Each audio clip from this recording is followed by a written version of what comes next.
what transpires there, and of course our commentary team is ready.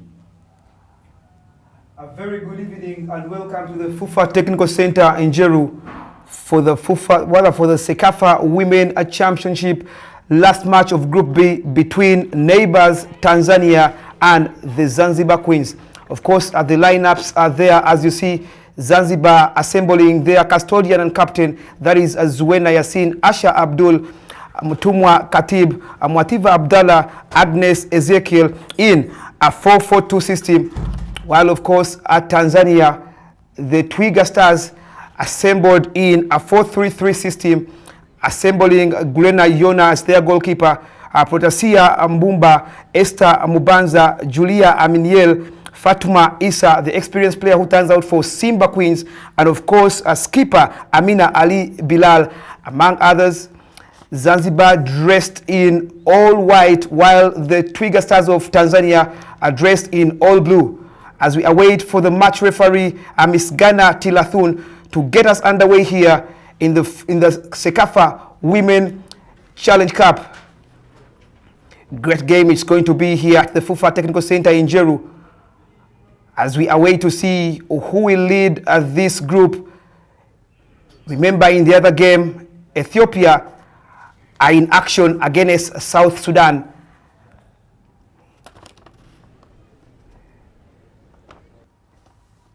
It is the Cecafa Women Challenge Cup here at the FUFA Technical Center in Njeru. My name is Ronnie Lusuria to take you through the entire 90 minutes here, and the referee, Miss Ghana Tilathun, gets us underway.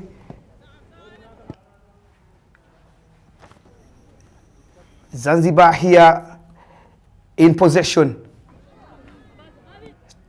Tanzania regain possession. Tanzania on them. It is the first throw-in of the match, and it is for team at Tanzania. Throw-in quickly taken. Tanzania here looking for their first goal.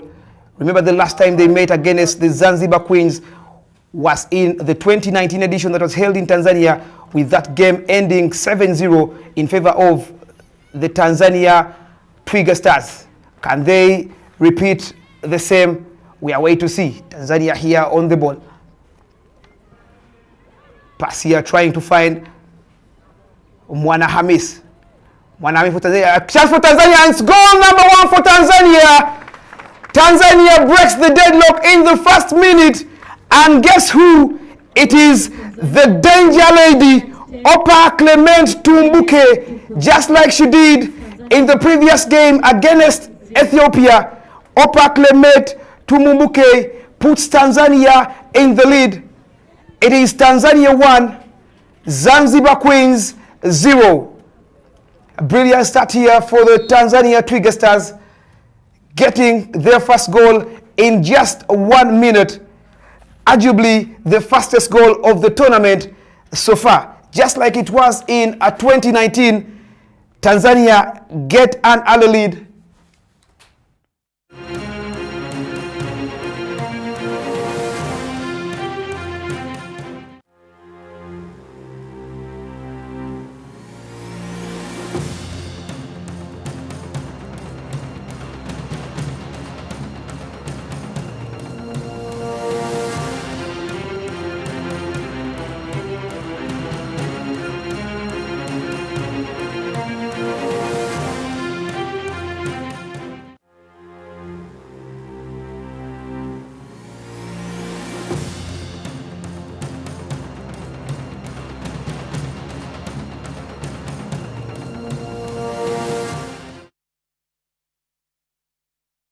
Technical Center in Jeru, Tanzania, as expected, are leading their neighbors Zanzibar by a goal to nil.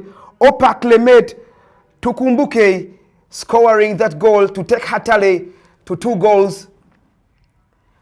Remember, on the other side, Ethiopia is also in action against South Sudan.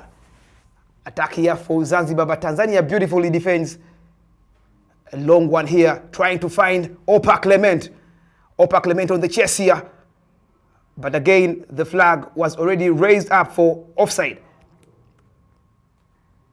Some bit of changes for team at Tanzania, as Fatuma Issa Suleiman, the workaholic midfielder, is today deployed in the central defense role. Such a versatile player she is. You're live on FUFA TV and live on all our official social media platforms. It is the last game of Group B action here between neighbors Tanzania and Zanzibar. Tanzania here, a long one, trying to find its throw in for Zanzibar. Remember, Tanzania will want to score many goals in order to avoid leaders Uganda, of course, after leading Group A. Tanzania coming into this game, they were second. Chance here for Tanzania. Skipper Ali. Tanzania here on the move, trying to get goal number 2. Dodges one, tries to shoot from distance, but her effort goes just out for a goal kick. Zanzibar goalkeeper Zuena Yassin, who has had quite an impressive tournament, trying here to command her charges. Great move it was there from the skipper of Tanzania. But again, her shot just went out for a goal kick. Remember, coming into this game, Tanzania were into second, but on the same points with Ethiopia. They will want to score many goals to try and avoid inform and hosts Uganda Crested Cranes. A chance here for Tanzania to get goal number 2, but well defended here. Ball cleared away for a throw-in.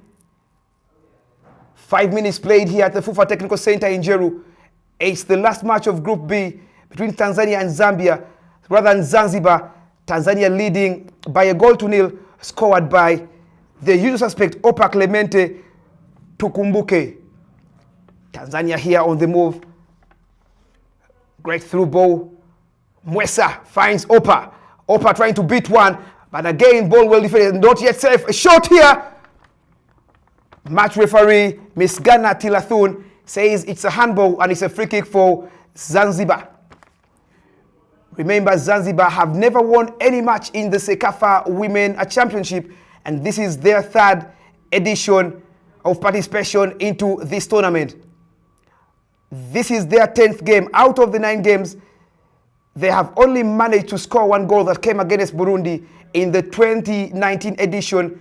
In that game, losing 10-1. Free kick here for Team Tanzania. Quickly started. Tanzania here trying to find goal number 2. A great ball in, trying to find Mwana Hamis. Mwana Hamis shoots!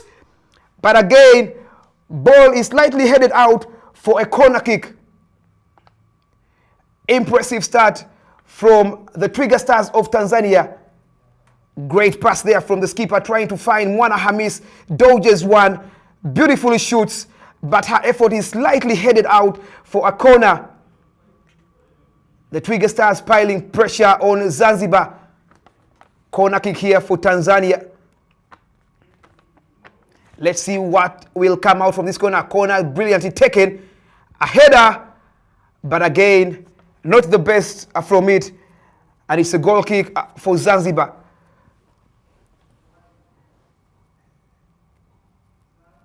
Zanzibar Queens are living dangerously here at the FUFA Technical Center in Jeru. Of course, in the other game being played, it is Ethiopia, the Lucy, taking on the Bright Stars of South Sudan at the Chamazinga Stadium in Bugembe. And news coming in from that game, the game is still a goalless. Quick move here for Tanzania. Skipper here for Tanzania. Amina Ali Bilal, ball taken away by the Zanzibans. Tanzania again regain possession. Fatuma Issa Suleiman with a long one, trying to look for Opa, but again the ball is well headed by the Zanzibar defense. Zanzibar here on the move, regain possession. Suleiman Ali for Tanzania. Such a versatile player she is, deployed in the central defense this evening by the coach Mirambo Robson Oscar. Opa Clement, a ball taken away, trying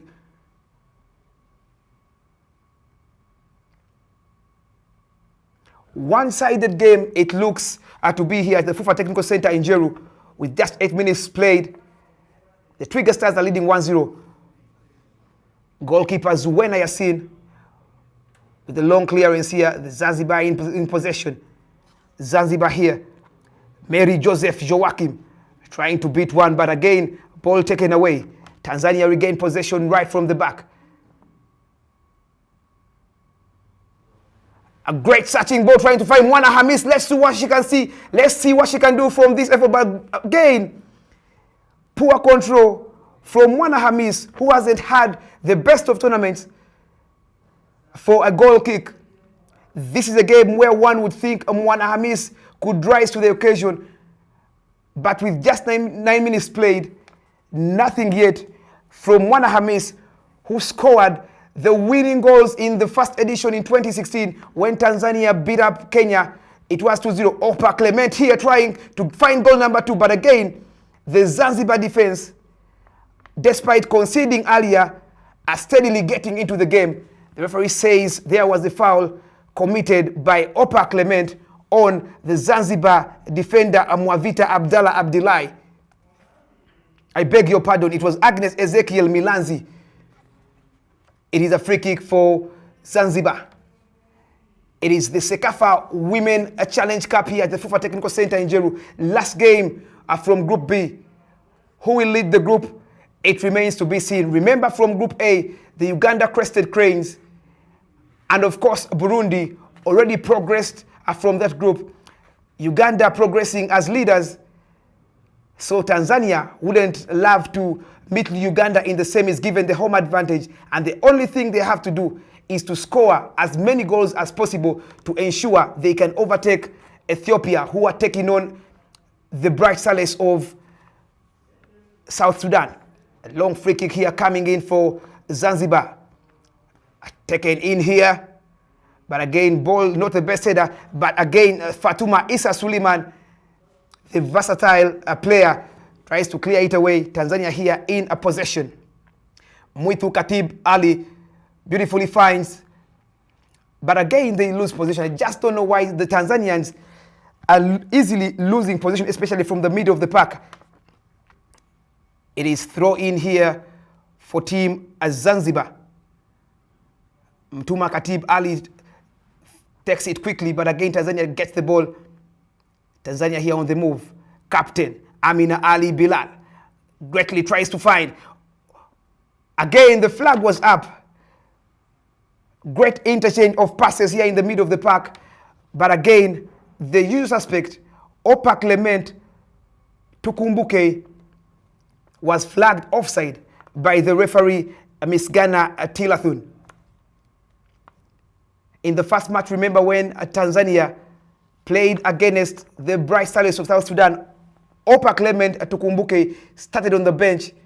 But of course, after Mwana Hamis firing blanks, the coach Mirambo Robson Oscar decided to opt for Opa Clement as his leading striker. And no wonder he has 2 goals to her name this edition. Tanzania pressing for goal number 2. Tanzania here, Mwesa with a shot. Not the best of shots, and the ball goes straight into the hands of custodian Zuwena Yassin. Great movement it was here for Mwesa, the only player to have featured in the last edition of the Cecafa Women Challenge Cup in Tanzania in 2019, and she did get onto the score sheet when Tanzania beat on Zanzibar 7-0. It was the only player to have to return. Captain Ali with a nice pass here. Opa again, a brilliant save from Zuwena Yassin.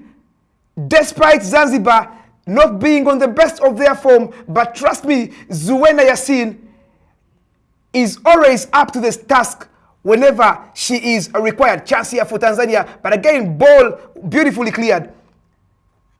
Tanzania need to score many goals if they are to avoid playing against the Crested Cranes, who already went through here. The Zanzibar defense rather very busy evening it is for the Zanzibar Queens.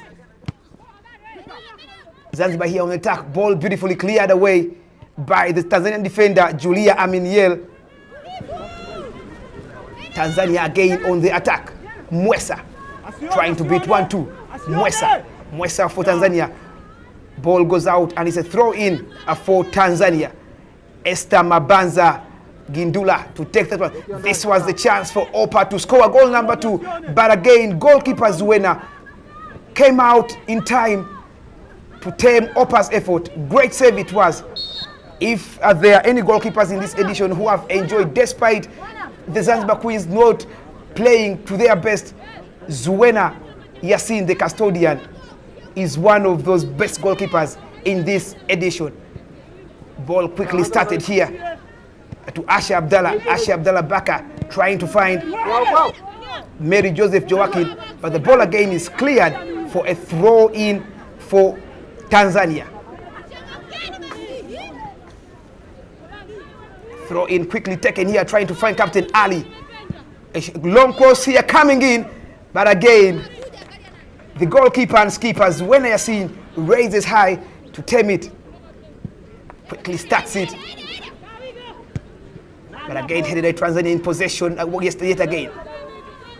Opa, a foul here on Opa Clement, and it's a free kick for Tanzania. Let's see what will come from this free kick. That is going to be taken by Captain Amina Ali Bilal, who turns out for the younger African Queens in Tanzania. She gets out of the ball, and guess who is gonna take this free kick? The usual suspect, Enekia Kasonga Lunyamila, who scored a beauty in their previous match against Ethiopia. She comes in here again. Let's see what she comes in. Kasonga takes a long one, but again, Tanzania still in proceedings. Tanzania here trying to look for goal number 2, tries to beat one, but again, ball well defended, and it goes out for a throw-in for team Tanzania. Long ball here coming in from Asha Abdul Bakar, trying to find her skipper, Amina Ali Bilal, but again, ball well dealt with Mwesa. Mutubwa Khatib here finds Mwesa. Mwesa finds skipper Ali. Ali to Mwesa. Back in the middle of the park. A shot, but again, goalkeeper Zuena Yassin again rises to the occasion. In all the matches Zanzibar have played, the goalkeeper Zuena Yassin, despite losing the 2 previous ones, she has been the savior of this team, despite losing. A shot here trying to come in, but again, she rose to the occasion and beautifully got a chance here. Opa Clement again denied by Zuena Yassin. Where would Zanzibar be without Zuena Yassin? Great goalkeeper she is, and no wonder she is a keeper. Great pass it was here from Mwesa, beautifully finding Opa. Opa with a nice effort, but again, goalkeeper Zuena Yassin greatly taming it. Zanzibar here on the move. Quickly taken away. 1-2 here in the middle of the back for Team Tanzania. Ball taken back to find Pius Mbunda. Ball in the middle of the park, trying to find Captain Ali. Amina Ali Bilal here. Beautifully finds Amina Ali! Again, Zuena Yassin. This is unbelievable. Zuena Yassin is the mother. She is the father of Team Zanzibar. Remember, it is a derby between mother and daughter. But as anticipated, of course, the mother in the Tanzania Trigger Stars are leading by a goal to win, courtesy of an Opa Clement. 2nd minute strike. Tanzania here on the move. Captain Ali Amina. A long one here trying to find, but again, the defender, that is Mwamvita Abdallah, beautifully clears it away. Busy evening it is here for the Zanzibar Queens. Suleiman Fatuma Isa finds here Julith Aniel Tamuwasi. Back to the goalkeeper, Gelwa Jona Mwesa. Great pass here for Mwesa to find Mwana Hamis. Let's see what Mwana Hamis can do from this effort. Mwana Hamis, but again, ball is greatly cleared out for a corner kick by Asha Abdul Bakar. Tanzania attacking their counterparts Remember, they need goals if they are to lead this match. So rather, if they are to lead this group coming into this game, they were trailing by a 3-goal difference. A corner kick here from Mwana Hamis, but again, not the best. Tanzania looking for goal number 2. Zanzibar regain possession. Zanzibar here on the move. Great pass here from the Zanzibar. Long one here. But again, Fatuma Isa Suleiman beautifully controls, dribbles from defense, and finds a Pius Mbunda.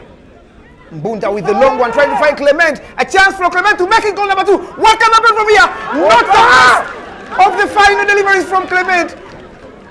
When is Clement going to score another goal for Tanzania? Great pass it was from the back from Pius Mbunda. Great control from Opa. But again, the final effort just went straight into the hands of custodian Zuwena Yassin. Captain Ali trying to beat 1-2, but again, ball well intercepted. Zanzibar regain possession. Zanzibar regain possession here through Sahabi Hashim. A long one here trying to find Wingo Edward Magoma, but again, ball just goes out for a throw-in. Look at that, a great pass. Great pass it was. Clement beautiful controls, but the final effort wasn't that the best. That's the ball going straight into the hands of Zuwena Yassin. Tanzania have to score quick goals. They need goals if they are to avoid facing the informed Crested Cranes, given their home advantage. Chance here for Tanzania goalkeeper Gelwa Igona gets out of her goal.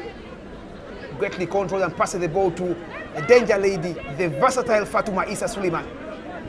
Fatuma quickly finds Mbunda Pius. Mbunda quickly trying to beat 1-2 here. Mwesa here on the run. Mwesa on the move for Tanzania. Greatly beats, trying to beat 1-2. A shot here coming in! Oh yes! Oh yes! Oh yes! That was a goal, and that is a goal for Tanzania. We've seen a number of goals in this tournament from long distances, and the Tanzania Twiga Stars just do the same here at the FUFA Technical Center in Jeru. Zuwena Yassin had nothing to do, had nothing really to do. Great goal it was. Tanzania need goals, and trust me, it is what they are trying to do. Great effort here. Mwesa tried to dodge 1-2. She went back. Great control and a shot there. Great goal it was. Tanzania scored their second goal through Janet Christopher Mangamwene. Look at that. Look at that, oh my God. Look at the control. And the shot, to me, was very perfect. Great goal for Janet Christopher to double the Twiga Stars of Tanzania.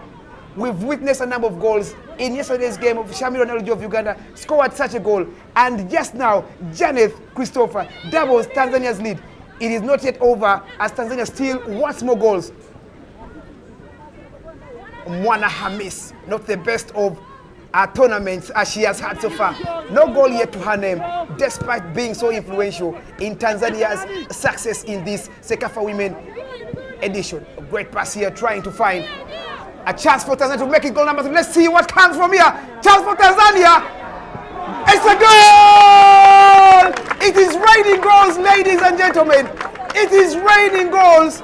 Mwesa Diana Lucas, just like she did in the 2019 edition, puts Tanzania in another brother scores for Tanzania's goal number 3. Mwesa Lucas Abdallah. Mwesa Lucas scores Tanzania's goal number 3 to take her tally to 2 goals. It is raining goals. Tanzania Twiga Stars need goals. They needed goals coming into this match, and it is what exactly they're doing. The last game they played against the Zanzibar Queens, it did end in a 7-0. Look at this move. Look at this move.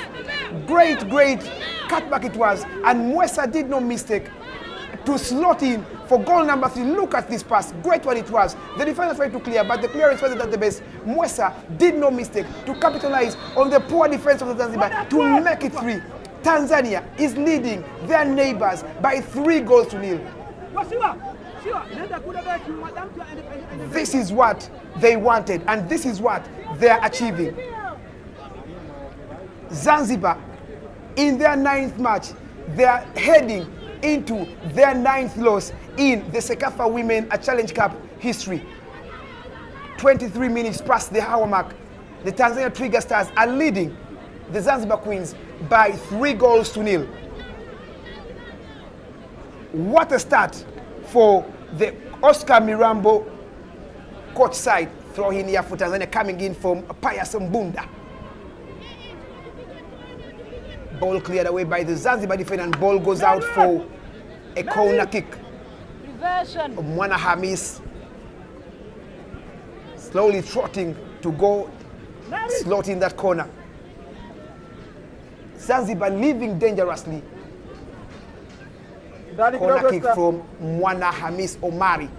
Hamis Omari with the corner. Chance here for Tanzania, but again, ball cleared away, and it's another throw in for Tanzania. Pius Mbunda. Corner kick for Tanzania, quickly taken by Pius Mbunda, trying to find her skipper. Amina Ali. Bilal finds Pius Mbunda. Mwesa trying to dribble 1-2 here. Back to Suleiman Suleiman. Great one here, trying to find Tanzania here attacking. They need goals if they are to avoid playing against the Crested Cranes of Uganda. And of course, the referee, Miss Ghana Tilathun, blows that whistle for a water break. Tanzania seriously attacking. Remember, they need goals if they are to progress, rather if they are to avoid playing against Uganda. Remember, Uganda progressed from Group A as table leaders. Goalkeeper Gail Wayona of Tanzania in a holiday, I must say. Not any save she has made so far in this game. Of course, Zanzibar, under their coach Ali Abdul Mitik Haji, trying to ensure they can avoid many goals. But against Tanzania, who need goals, it's going to be a very, very big task if they are to avoid such another humiliation. Great goal it was. This was Tanzania's 3rd goal. Not the best of clearances. And again, Mwesa, Diana Claire, made no mistake. Look at that run. Look at that pass. And look at the finish from Mwesa. Look at the finish from Mwesa. Great pass it was from Mabanza Gindulia. Of course, game is yet to restart from the water break. It is the Cecafa Women Championship edition, the last game from Group B, and of course the last game from the groups as we await for the semi-finals. Esther Mabanza for Team Tanzania. Great one, trying to find Mwana Hamis. Mwana Hamis for Tanzania, trying to beat one. Mwana Hamis still in possession. Across from Mwana Hamis. But again, beautifully dealt with by Mwamvita Abdallah, who clears away. It's a free kick here for Team Zanzibar. It is the Cecafa Women Challenge Cup. Last Group B match, Tanzania leading 3 against their neighbors, Zanzibar. A long one here from Mwamvita Abdallah Abdullahi. Tanzania in possession. Mwesa beautifully finds Singano. Singano back to her goalkeeper, Gail Wayona. Gail Wayona finds Mabunda Pius. Mbunda Pius with the long one, trying to find Clement. Ball again in the middle of the pack. Captain Amina Ali. Amina Ali finds Jaffes Christopher Mpangamwene. Opa Clement plays it back. Tanzania here in possession. Fatuma Isa Suleiman. A long one here trying to find Opa Clement. But again, rather she was trying to find Mwana Hamis Omari, but it wasn't the best of passes as the ball just went out for a goal kick. Goal kick for Tanzania here. Custodian Zuena Yassin getting ready to start off that goal kick. But rather, Mwambita Abdullahi is the one who took off the goal kick. But again, not the best of kicks. Mwesa trying to find his housekeeper, rather, Amina Ali Bilal. Mbunda for Team Tanzania. Mbunda finds Mwesa. Great searching ball for Mwesa. Can Tanzania score goal number 3? And it's another goal for Tanzania. It's another goal for Tanzania. It is goal number 4 for Tanzania. Where was Zuena Yassin? Goal for Tanzania. How did that go past Zuena Yassin? Great through ball. It was from Lucas Mwesa. And a goal for Tanzania. It is raining goals. Tanzania need goals if they are to avoid playing against the Crested Cranes, and it is what they are exactly doing. Well built goal for the Tanzania Twiga Stars. It is raining goals in here at the FUFA Technical Center in Jeru. A great build up from Mbunda to Mwesa. A great through ball, beautifully well made, and a shot. Goal number 3 for Tanzania. And guess who? Enekiel Kasonga Lunyamila scores her second goal in this Cecafa edition. She was played as a defender in the previous match, but this evening Coach Mirambo Robson Oscar decides to play her as a forward, and guess what? She doesn't disappoint. A shot here. The first attempt for the Zanzibar Queens, but not the best of attempts as it goes straight into the hands of custodian Gelwa Yona. Mbunda for Team Tanzania. The roving right back Mbunda finds Captain Ali. Ali here finds again Mbunda. Across here. Up again! The ball just goes over the bar. Great build up it was. Protea to Mabanza and across, but Opa's header rather just goes over the bar. It is raining goals with just half an hour played here at the FUFA Technical Center in Jeru. The last Group B game between the Tanzania Twiga Stars against the Zanzibar Queens. It is mother-daughter derby. Trust me, the mother is not disappointing yet with 4 goals in just 30 minutes. Zanzibar here on the move. Throw in here for the Twiga Stars of Tanzania. Protosia Pius Mbunda, the roving right back, to take this one. Quickly takes, trying to find Mwesa. But again, ball just goes out, and it's a goal kick. Rather, it's a throw in for Zanzibar.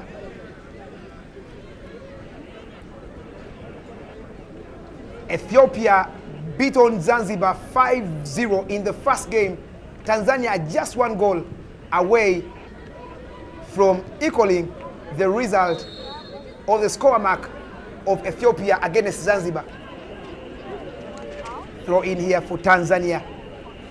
Remember, the Twiga Stars of Tanzania are the most successful club in Cecafa women history, having won it on 2 occasions. In the first edition in 2016 in Uganda, Captain Ali, a great searching ball, finding Opa!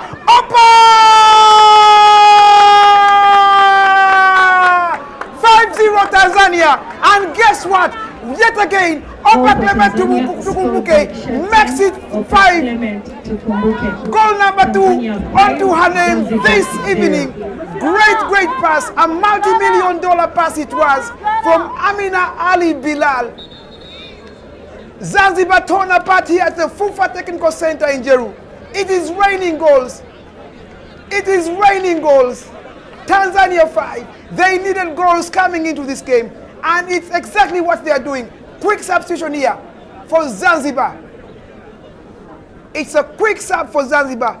Double substitutions rather for Zanzibar. With just 32 minutes played, Tanzania can't stop scoring. Opa Clement takes Hatali to goal number 3. Great control for the skipper. Greatly busy an opponent. Great pass Opa does not miss it. That was a brilliant finish. That was a finish. A striker's finish. A Porsche's finish. Opa Clement scores goal number 5 and scores her third goal in this edition. It is raining goals, ladies and gentlemen. That is what you have to do if you want to avoid playing against the host nation. And that's exactly what the Twiga Stars are doing. Remember in the previous game, the last game they played against Zanzibar, it did end 7-0 in 2019. They are just 2 goals away from equaling that scoreline. Mabunda here with a cross, but again cleared away by the Zanzibar defense. It is a one-sided game, I must say. Mbunda, the roving right back. Mbunda beautifully finds Mwesa. Mwesa here for, let's see what, across here. But again, ball well defended, and it's another corner for Team Tanzania. The Twiga Stars, not disappointing as expected. Confirmation of a substitution, Nema coming on rather, and Sada coming off. Mwana Hamis, when will she come to the party? When will she join the party? This is a game one would think it is time for her to come to the party after a disappointing 2 games. A corner kick here for Mwana Hamis, but again headed away, and it's another corner for Tanzania. 11 minutes here to play to end the first half.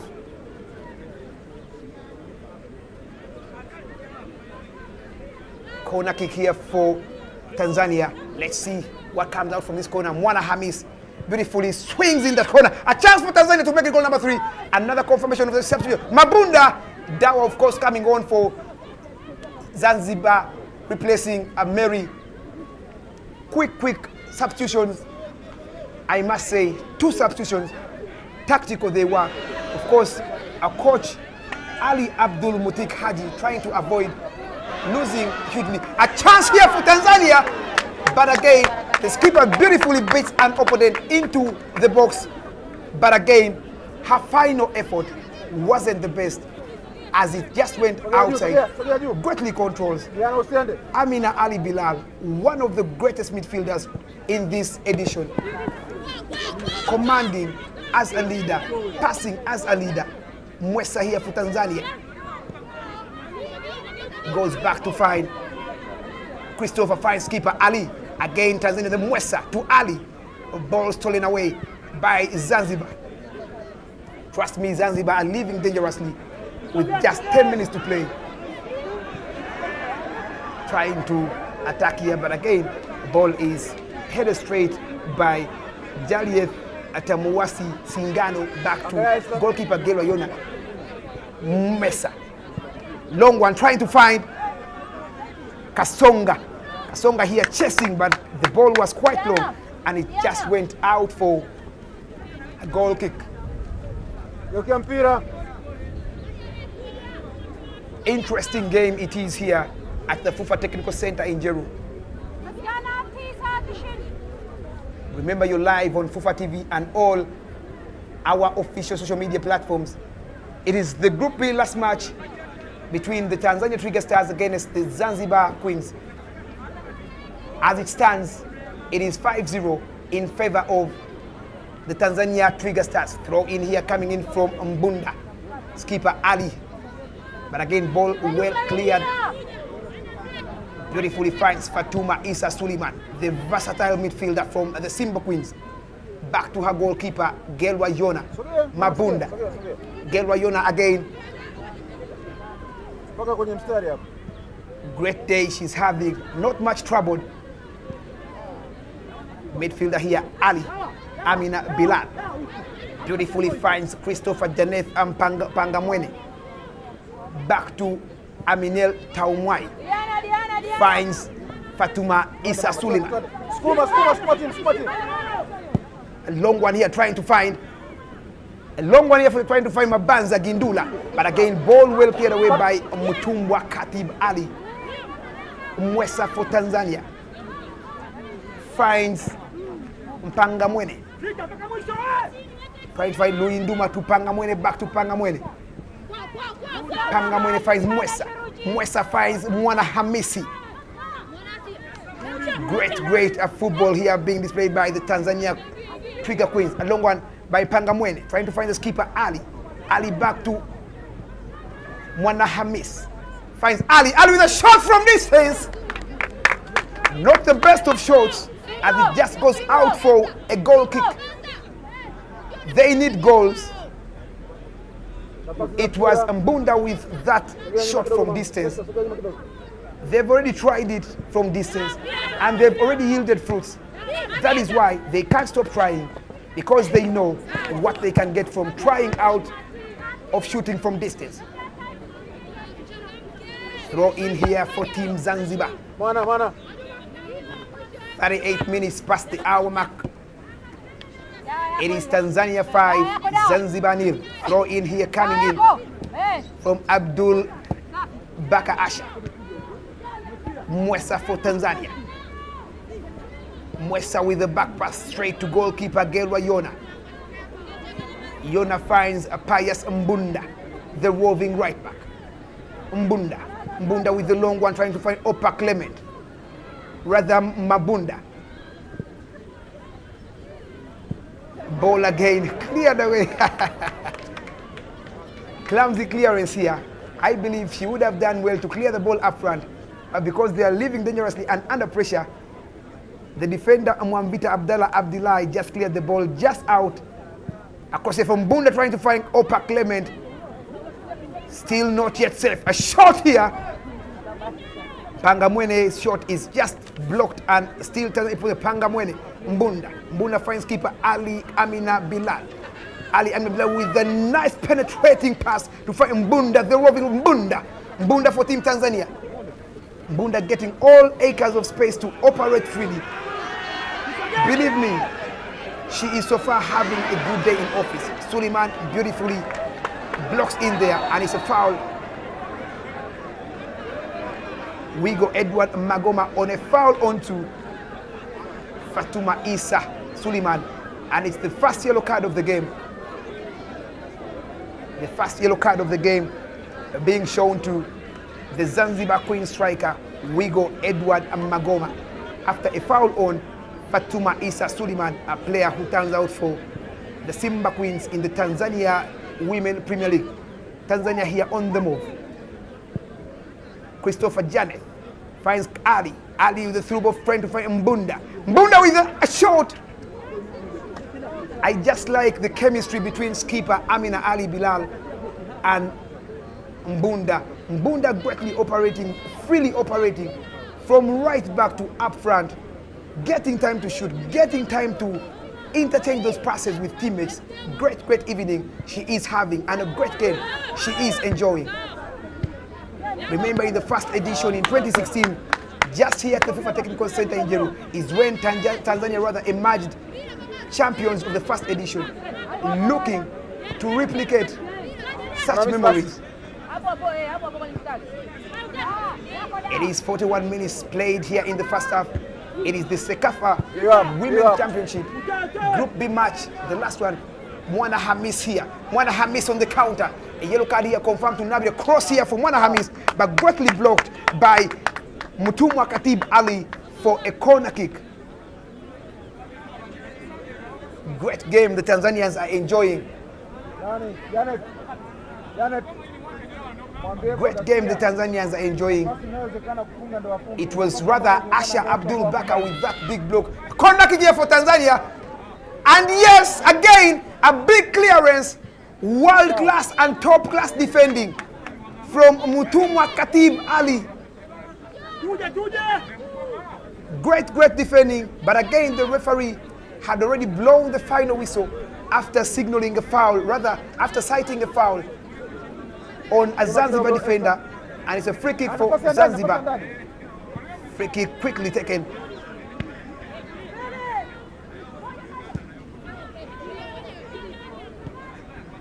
It is the Cecafa Women Challenge Cup here at the FIFA Technical Center in Jeru.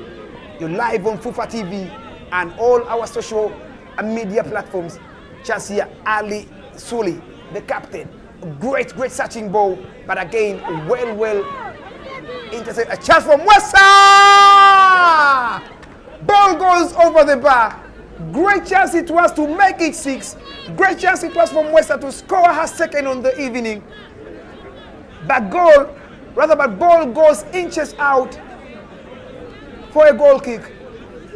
Beautiful first half. The Trigger Stars have enjoyed here at the FUFA Technical Center. You're not the best clearance. Mwesa beautifully controls and shoots from distance, but the ball just goes inches out for a goal kick.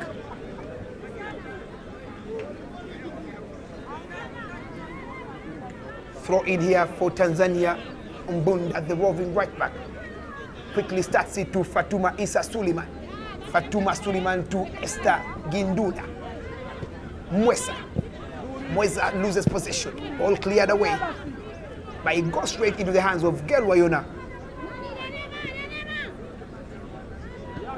It is the Cecafa Women Championship edition. Final group, a foul here on Mwesa. A foul here on Mwesa by Agnes Ezekiel. Quickly starts. Mpanga Mwene. Mwesa here for Tanzania. She is the only player to have returned from the 2019 edition. Mwesa, 2 goals to her name, scoring the first chance for Tanzania to make it here. Goal number 6 before the halftime. But again, ball well cleared. Not yet safe. A chance here. But ball just goes out for a goal kick.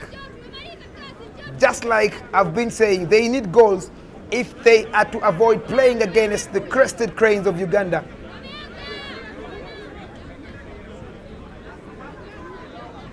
Last Group B match here in the Cecafa Women. Suleiman quickly finds Mbunda. Mbunda with a nice through ball to find Captain Ali. Let's see what Ali can do. But the ball was quite long and it just goes out for a goal kick. It is 2 minutes of additional time into the first stanza here at the FUFA Technical Center in Jeru. A match between Tanzania Twiga Stars and the Zanzibar Queens. The Twiga Stars are leading the Queens of Zanzibar by 5 goals to 0. The President of the Republic of Tanzania, that is Her Excellency Samia Suluhu Hassan, must be the happiest. Shot here from skipper Ali, but again it goes straight into the hands of goalkeeper Zuena Yassin.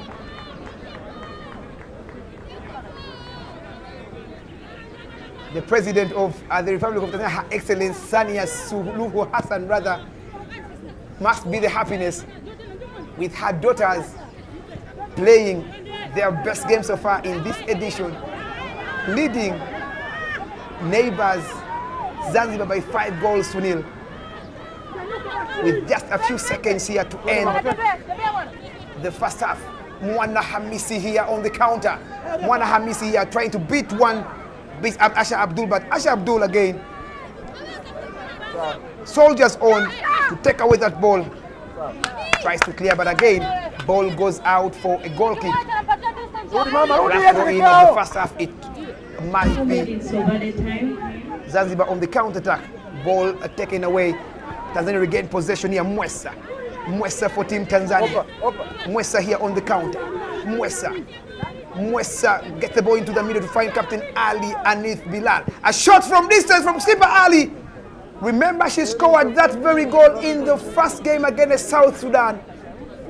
She knows the outcomes of trying out from distance. She has tested the fruits. That is why she can't stop trying. Trust me. Chance here for Tanzania. Can Opa find a hat-trick here? Unselfish Opa. Opa unselfishly tries to find Kasonga. Why didn't she go for a hat-trick? Why didn't she shoot that goal? Rather that ball. She had the chance. Look at that. Great pass from Mwana Hamis. A world-class pass from Mwana Hamis. Opa had the chance to shoot, but unselfishly tried to find Kasonga. But it wasn't the best of passes, and the ball just went out for a goal kick. Big chance for Opa to score a hat-trick and to go level on the top scorers chart with Fazila Ikwaput, Sandrine Nyonkuru. But again, that is what it was. A goal throw in here for Tanzania. Mabunza finds keeper Ali Suli Amina. Ball taken away, Zanzibar regain possession. Zanzibar in possession. Clearance here. Ball again cleared away. 1-2 here, some bit of 1-2 by Zanzibar, but again Tanzania regain position through Suleiman Fatuma Isa. Mabunda finds keeper Amina Ali Bilal. Great searching ball here coming from Mabunda! But again, ball just goes out. Ghana. Great ball it was. Ghana. Great pass. Ghana. Big pass it was from skipper Amina Ali. She just loves passing in those balls. She just loves creating. And the match referee from Ethiopia, Miss Ghana Tilathwan, makes no mistake to bring the game to an end in the first half at the FUFA Technical Center in Jeru. Match between Tanzania and Zanzibar. It is halftime. Tanzania 5, Zanzibar Queens 0. Back to the FUFA Command Center studios for halftime analysis from Tendo scored and by Coach shot 10 Opa Clement Tukumbuke and Janet Christopher Pangamwene, shot 12, shot 11 Diana Lucas Musewa, and shot 17 Enekia Kasonga Lunyamila.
What an amazing first half. For those who love to see goals, you must be up at 6s and 7s, right about where you are watching from. Tanzania giving everything they have to try and massacre. We should call them sisters now. Exactly. They are sisters. They are sisters. Tanzania bara imekuwa I'm going to try and learn Kiswahili and give you the right interpretation of this. 5-0 it is at halftime.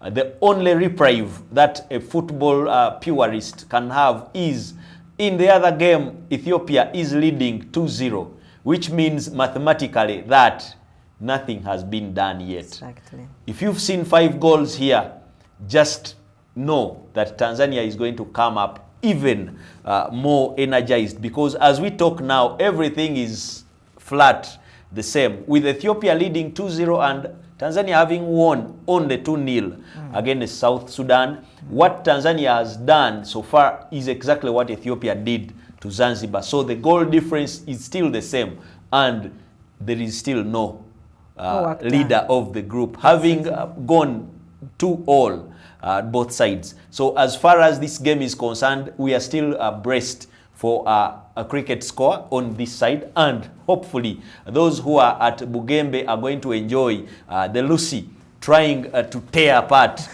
the Bright Starlets. That's the good thing about football and group round robin games. But again, let's concentrate on the football, Bajida. Yes. Beautiful goals. Definitely. An explosion. The first time we thought Opa was very, very haphazard in the way she was converting chances. So many missed opportunities that made Zuena Yassin a heroine right there when she was using her left foot, like an example there. But when it went to the right foot, she showed which foot is better, of course. And the defender there with a cracker of a goal, which is the goal that you would expect to score against a goalkeeper who has become an anthill or a mountain in goal. Briefly explain this massacre. Zanzibar are just, they're fighting. They look like they're fighting. They're fighting. But the pitch looks like it's so slanted towards their goal. Well, that's what we expected, and that's how Tanzania had to play. It's not like Zanzibar is just giving them goals. No, they are fighting. They have put on a very good game, like defensively. Only that in defense they do not know where they are standing, because you would find 9 of them in their defensive third, but Tanzania is still dominating them. They have put on a very good fight because there would be more goals. But again, Tanzania have lost a lot of chances where you could see they were scoring unnecessarily, playing like, I don't know why players are taking it like for granted, because 5 goals, if Lucy is still scoring, it's not going to help. So the game, it is a massacre, and I expect more goals, but still Tanzania by now would have had even 10 goals. But because the strikers, their finishing today is not that good, and then maybe that's why they have adopted to the long-range balls, because they are playing more balls outside, trying to shoot on target, than they used to play, like being in the final third of the opponents and pass short passes, and then they score. With the goalkeeper of Zuena Yassin's caliber, I guess the best option is to try and surprise her from a longer distance. She has very good game reading. Apart from that effort, which you see her remonstrating, having failed to gather that ball. I think it was also surprise. At the near post, it is easy to crack a goalkeeper. But everything that has been done within her grip, she has actually saved. Apart from those moments where, you know, striker has to earn their money. There, Opa Clement finally shooting with the right, having failed to connect with the left foot over 3 times. And again, beautiful passing from Amina Ali. Amina Ali today has dominated. She has done a tremendous job for Tanzania, because she's in every move that Tanzania, like every dangerous move that Tanzania is trying to bring up, she's involved. Talking about Zuena, the goalkeeper, I think she's a very good goalkeeper, being that she has not done it only for this game, but all games. You remember the last game? It's so unfortunate that they're out, but again, her head should be, like Zanzibar at least has demonstrated that at least they are good in that department, goalkeeping department. Besides that, players of Tanzania, they're all, you see, Tanzania is attacking in numbers. You see, they're only leaving Fatuma, because she's a versatile player, like she can play. Today she's in defense, last time she was in midfield, something like that. So Tanzania are attacking in numbers. For sure they're showing they want goals, but the coach should brief these players that as much as we are going forward, reaching the final third of the opponent, we need to do what we are supposed to do there, that is finishing. They need to score more goals because they have all the chances, but somehow it's not happening, and it's the fault for the players. Talking about Fatuma, right about there are some players that you can fail to notice if you are not a very keen follower of football. She is the unsung heroine in that team, that veiled player. She will play all positions, but again now, today that she is alone in the defense when everybody is out there trying to look for goals. We've seen moments where she actually marshals it and wins back the ball, and she doesn't kick it out. No. She just starts the game. That is that player who will actually play better when all the stakes are high.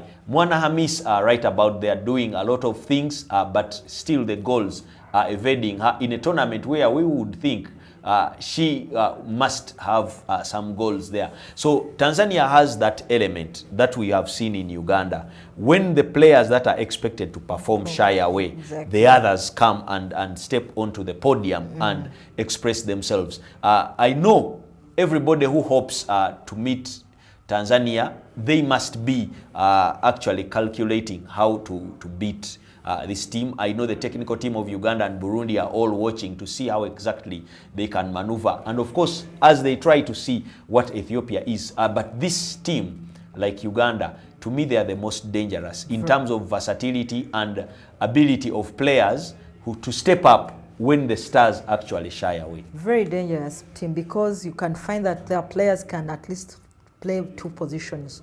Like when you put her in midfield, she'll do the same as she's doing in defense, and even the ones in attacking. So it is a very good team. Tanzania is a team like, it's a team since 2015, because they've been into this development quite a long time, and of course even represented our continent, our region to the continent. So Tanzania is a team to look at, because it's the team that can change. Now when you look at the game approach of today, they are playing totally different from how we know the Tanzanians. And as I said, maybe they are using this as their practice game to see how they can play against any team between Uganda and Burundi. But again, they can change at any time. So the technical team of all the teams that are going to face Tanzania should look out not to think of Tanzania how they played against a certain team, but how Tanzania can quickly transit to another kind of play, which they are also better at. So it is a team that can surprise anyone at any time. But I think this time, like I said, the coaching department of all teams is at a level whereby they are very good at game analysis. They read these teams and come and play the game just to deny them the chance to overcome those teams they are playing. So I'm sure they are aware of that. We are about to go back for the restart of the game, but I need to give you a small communication. The tickets for the game between Uganda and Niger are already on sale. You can actually find them at the Fufa House right now, to avoid that embarrassment of going to Chitende when they are actually over, because football fans these days are hungry for action, and when they flock Chitende in numbers, by one, you might not find a ticket. Remember, there are very few. That was special here. Rush to Fufa House today and tomorrow and buy yourself a ticket at 10,000 or VIP at 50,000. Let's go back for the second half. Welcome back for the second half here. The Cecafa Women Challenge Cup here. Match between Tanzania and the Zanzibar Queens. It is Tanzania 5, Zanzibar 0. An update coming from Kachindu Stadium. Of course, the first half also did end 2-0 in favor of Ethiopia. That game, Ethiopia is playing against South Sudan. A chance here for Tanzania. They are quickly pressing for more goals. They know if they are to avoid playing Uganda, they need to score goals. And of course, after that match ending 2-0 in favor of the Ethiopian Lucy in the first half, they are now level on a goal difference, meaning expect more goals in the second half. Ali here with a great touching ball. Mwana Hamis! She comes to the party. How would this be a party without Mwana Hamis getting onto the score sheet? Missing out on finding the back of the net in the recent 2 games. Mwana Hamis gets Her first goal this tournament. But again, what a pass, what a pass, what a big pass from the skipper, Amina Ali Bilal. Great, great pass it was. Multi-million-dollar pass. Look at that. Look at that. Look at the control from Mwana Hamis. And look at the finish. Zuena Yassin wouldn't do anything. Great goal it was. Great movement it was. Look at the build-up. Look at the run from Mwana Hamis. Look at the touch. Look at the goal. And look at the finish. World class to make it goal number 6 for Tanzania. Tanzania leading Zanzibar by 6 goals to 0. Just 1 goal behind, doing or repeating what they did in the 2019 edition that was played in Tanzania. It is raining goals. This is what it means playing and watching the Cecafa Women Championship. We anticipated goals. We are seeing goals. It is an interesting match. Still looking for more goals. Great pass here from Christopher Mpangamane. Ball defect taken out for a corner kick. They can't stop scoring. They know this is the chance they have to score many goals if they are to avoid playing against the crossway. Great pass it was, penetrative pass it was here from Janeth Mpangamwene, corner kick here for Tanzania.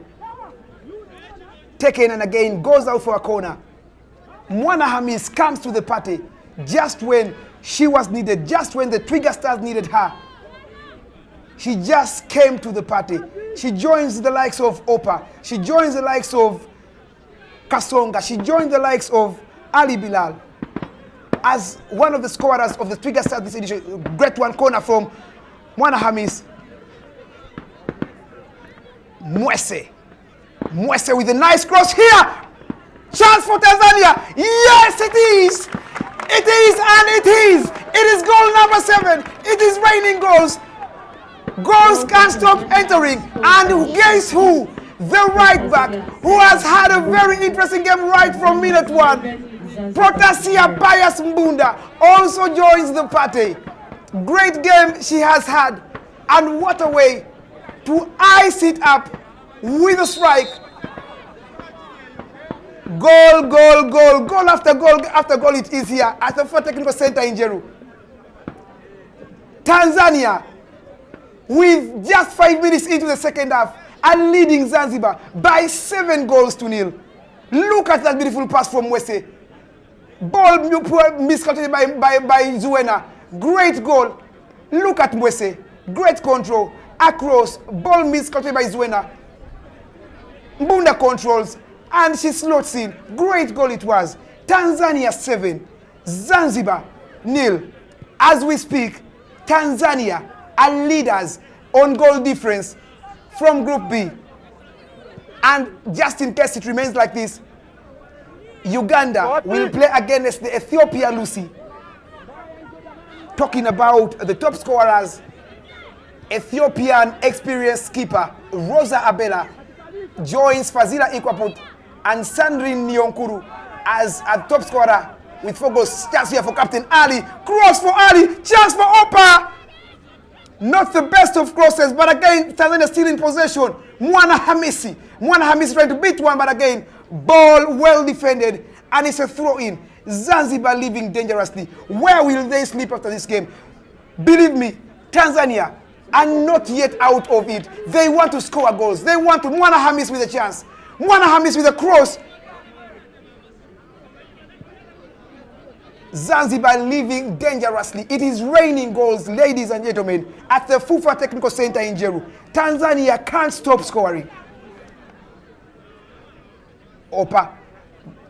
Back to Esther Mabunza. The experienced and versatile Fatuma Issa in possession. Fatuma. Great player she is. Great player she is. Fatuma here goes up front. Across here trying to find Mwana Hamis. Rather she was trying to find Opa, but still it's not yet done. Chance for Tanzania. They can't stop scoring. They can't stop attacking.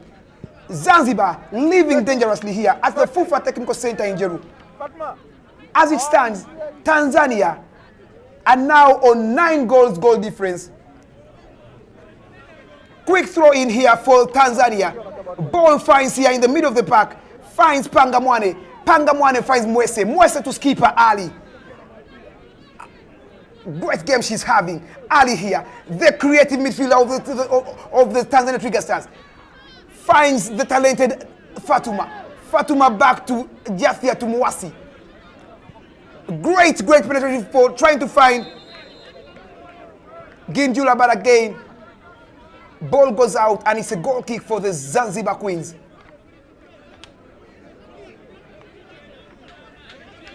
We are witnessing the highest scoring encounter. This is the highest scoring encounter so far in the Cecafa Women Challenge Cup this edition. The many goals we had witnessed were 5 when Uganda beat Djibouti. Were 5 when Ethiopia beat Zanzibar. Now we're seeing 7 when Tanzania is murdering and massacring Zanzibar. Great pass here, trying to find Mabunda. Cross for Mabunda. Chance for Copper. How did that fail to go in? Great ball, still not yet over. Captain Suli Ali. Zanzibar leaving dangerously, ladies and gentlemen. It is the Cecafa Women Championship edition. Interesting match it is here at the FUFA Technical Center in Jeru. The Twiga Stars are doing what was earlier anticipated of them. Ball taken back in the middle. Captain Ali Suli. Suli Ali with another sweet pass, trying to find Babunda. The roving right back. Dodges one. Bunda here, let's see what she can do. Bunda with a cross. Ball goes out for a throw in. Tanzania can't just stop attacking. Look at the pass from Wesa. Great through ball it was. Bunda controls, slots in across. How did Opa miss that? How did she miss that? Bunda with a cross again. Teasing cross it was, but the ball just goes inches out for a goal kick. Great game, best game so far from the Twiga Stars, the most successful Cecafa Women Championship country. 2 trophies to their name. They are looking for the 3rd. Remember, the last time it was hosted in Uganda in 2016, they were the champions. Can history repeat itself as they look to go past Group B as table leaders? This is the highest scoring match so far in the championship. With just 54 minutes played, they are still hungry for more goals, the Twiga Stars. Here on the attack is Pangamwene, trying to find Kasonga, but again, Zanzibar clear the ball away. It goes straight into the hands of Gail Wayona, who is having a very calm evening. Dangerous lady with a through ball here. Fatuma Issa finds Kasonga. Kasonga here, chance to carry the cross. Kasonga! Opa again misses. But the ball was well defended by Mwamvita Abdallah Abdilai. Great chance it was. Great through ball from Fatima Aiza Suleiman to Kasonga. Great cross. Timely snake-sized cross. Opa with an acrobat, but again, Mwamvita Abdallah Abdilai was just in the right place, and the ball is out for a corner. Let's see what comes out from this corner. Corner kick for Tanzania. The Twiga Stars still need more goals. Mwana Hamis with the corner.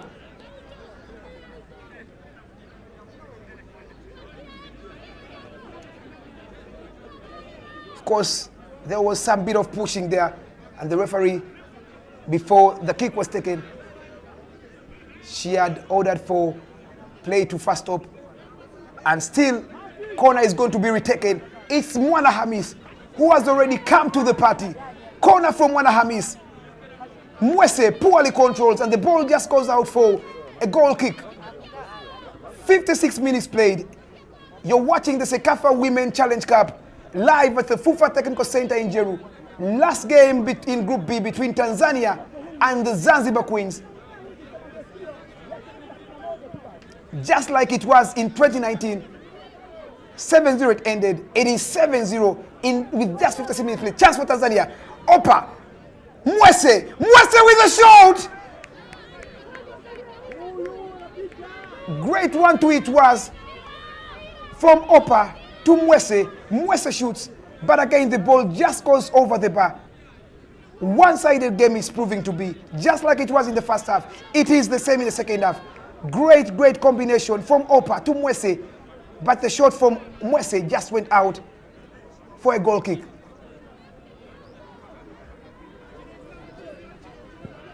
Quickly taken, but again, of course,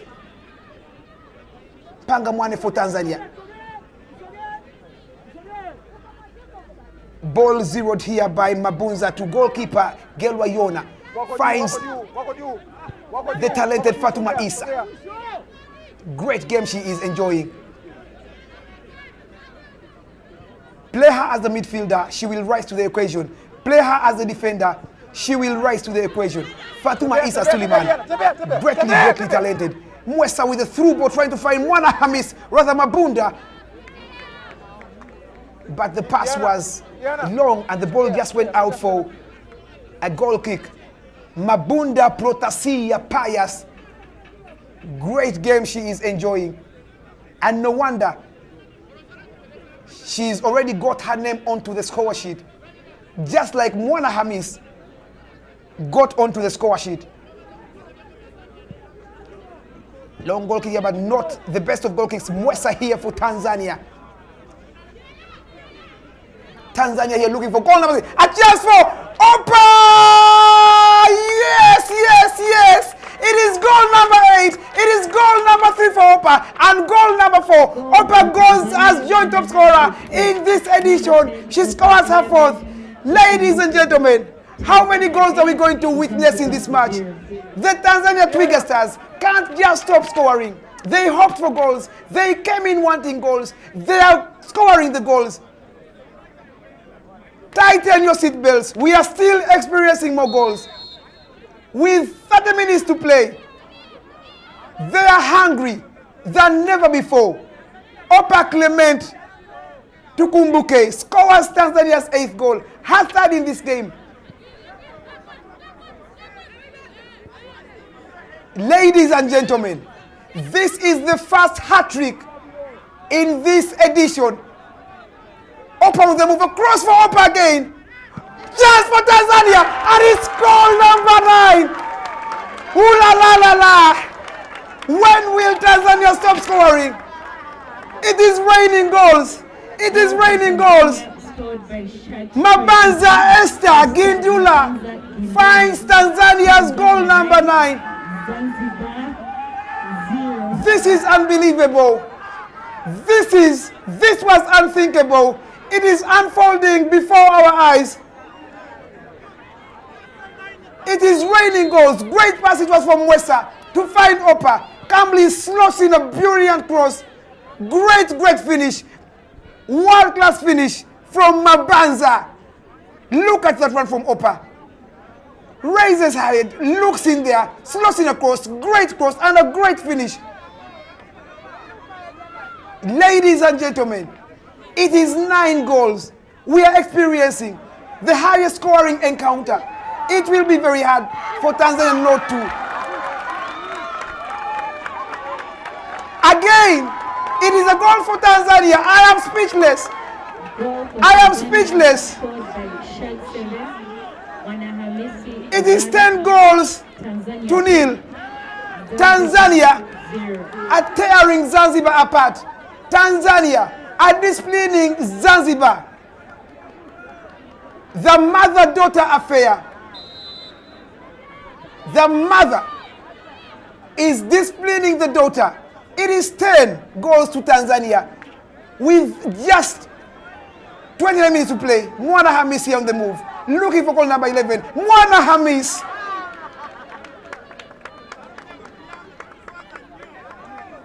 Look at that pass again from the skipper. Amina Ali Bilal. A great cross in here. And again, Mwana Hamis. She joins the party. This is what everyone was waiting for. She scores her 2nd goal of the tournament and her 2nd goal of the evening. Again, Mwana Hamis. Zanzibar torn apart. Chance for Opa. Opa!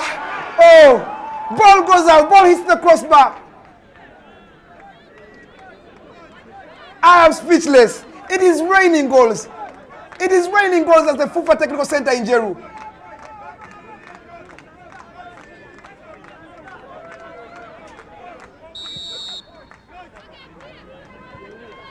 Unbelievable.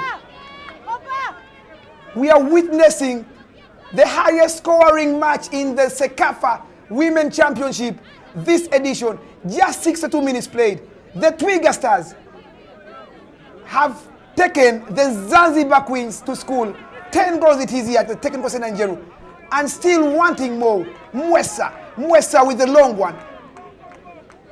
Trying to find Mwana Hamis, but ball just goes out for a throw in.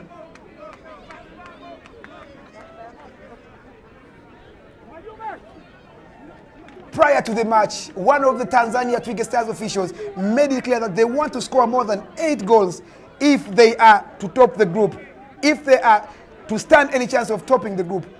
They are so far doing that and already passed their set target. Tanzania here.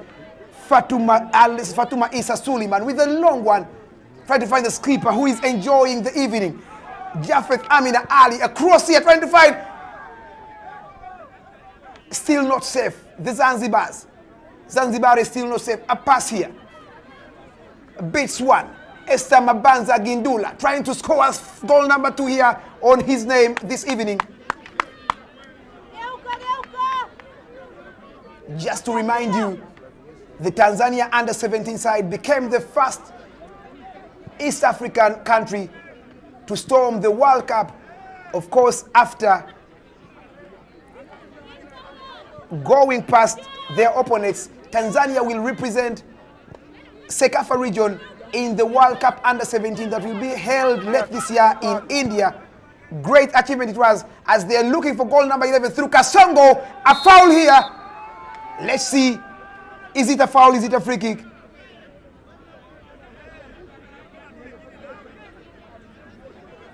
Of course, the referee says it is a free kick as Kasongo was just out of the box.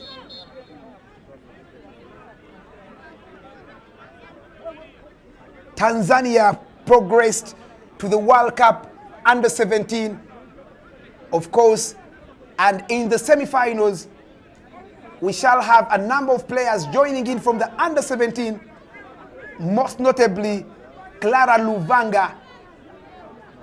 Expect more fire. Of course, after making it to the World Cup under-17, of course, where Uganda missed out after being eliminated by Ethiopia in the under-17, Uganda's neighbors, Tanzania, just made it there, and they will be representatives for the Cecafa region. Great achievement it was for Tanzania. Free kick here from Kasonga. We've seen her score from set pieces in the previous match against Ethiopia. Let's see what she can do from this. She comes in, she takes a long one, but again the defense comes in time to clear. Zanzibar living dangerously here at the FUFA Technical Center in Jeru. You're live on FUFA TV and all our social media platforms. It is the Cecafa Women Championship. Last match from Group B between Tanzania and Zanzibari. And of course, as anticipated, Tanzania are leading Zanzibar by 10 goals to nil. Opa here trying to put pressure on the Zanzibar defense. Ball cleared away.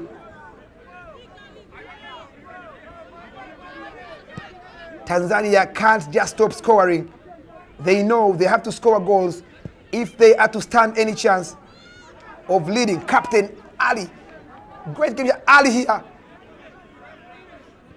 But ball, of course, not yet out. Opa Mwese! Goalkeeper Zuwena again rises to the occasion.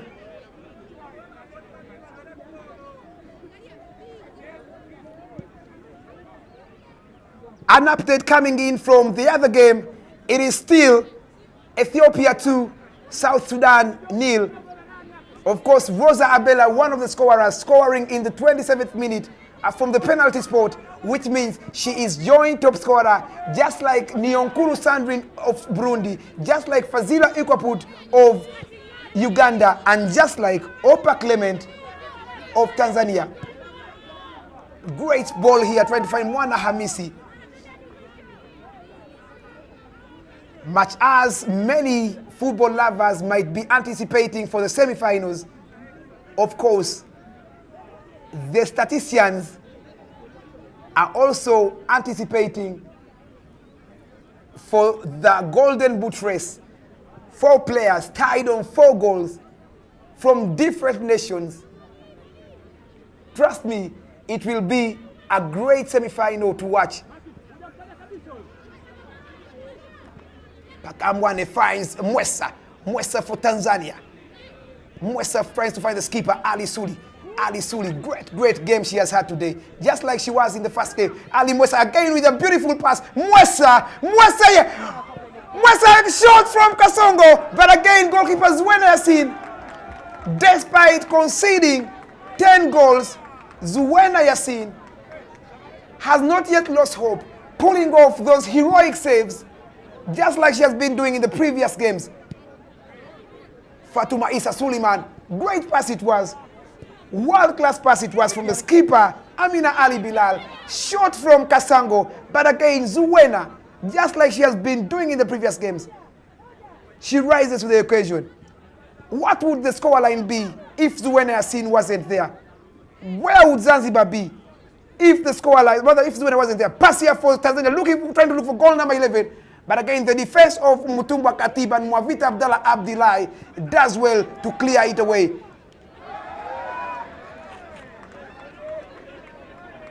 Just in case it ends like this, Tanzania will go through Group B as table leaders on goal difference. This is what they exactly anticipated, and this is what they are realizing. Zanzibar in possession. Mwesa for Tanzania. Mwesa trying to find Opa, but ball is cleared away by Mwavita Abdallah Abdilai. Back to the Tanzanian backline. Judith Aniel Atumwai Singano. Dribbles from back, goes past the middle, trying to find Opa. Rather Mwana Hamis. Mwana Hamis. Remember, she scored 2 goals in the finals. Chance for Ali! But ball goes inches out. Just like I told you, she has done it before. She scored such a goal in a similar fashion in the first game against South Sudan. She is trying out to see if she can replicate that very goal she scored against South Sudan. Unlucky for her effort, just to go inches wide.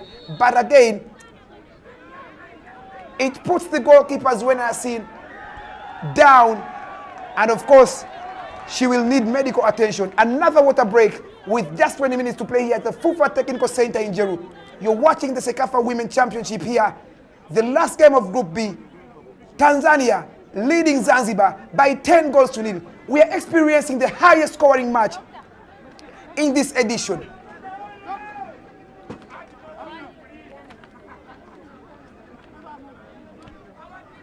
Nigeria, Tanzania have already qualified for the Under-17 World Cup. Remember, Nigeria did beat Ethiopia.